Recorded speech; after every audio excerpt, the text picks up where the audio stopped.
Next one is from Matthew. Hiya, love the pod. I'm looking to go from 30 miles of fitness to Alps fitness. I want to ride some mountains. I'm 54, asthmatic, 173 centimetres and 89 kilos. I have Zwift, all sorts of bikes, but a stressful job, although on only Monday or Thursday. Kids are gone. Advice on getting fit enough would be much appreciated. Okay, so I think first of all, start from where you're at and just add any changes gradually. It sounds like you are interested in increasing that workload and increasing your fitness. The fact that Matthew's mentioned his height and his weight also says to me that he's maybe worried that he might be too heavy. And I would again say, as we have done, no massive changes. So obviously being sensible, maybe changing some habits.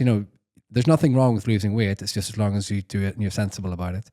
So I'd say that limiting the amount of bad things that you're eating, but at the same time giving your body plenty of good nutrition to work with the training load that you're putting on it. Again, I will say prioritize training regularly rather than training a lot at the weekends. This person does have 3 days off at the weekends, and the temptation there is, if you have 3 days, is to fill them with loads of riding, especially straight away. And I'd urge against that. I think at this point, maybe do a longer ride on a Friday and a longer ride on a Sunday, but limit it to maybe 2 hours each, and then build that. I think try not to make too many huge changes too quickly. I think focus on gradual progression, gradual increase of the workload, and as we've been talking about, just monitor those signs for overtraining. With him going from 30 miles to Alps fitness, so presumably he wants to climb some proper gnarly mountains.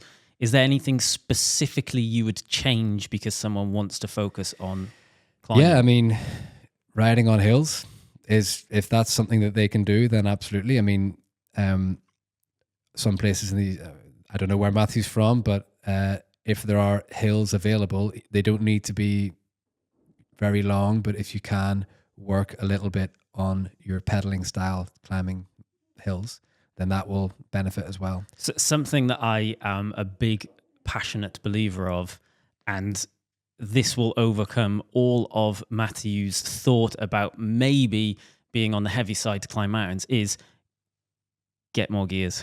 Yeah. But ride mountain bike gear ratios if you need to. There is enough gear ratio options out there in the world that no matter how aggressive the mountains are that you want to climb, you're going to be able to get a good cadence that's sustainable. You're not necessarily going to be world tour speed, but you're going to get up and have a good time. Whereas if you're grinding really hard gears, you're going to hate it. I think as well, so if you're not a climber, it means that you make long hills become even longer. So the intensity that you can do on them becomes less. Mm-hmm. So if you think, a 40-minute climb to a pro, they can do it in zone 4. They could do that at threshold.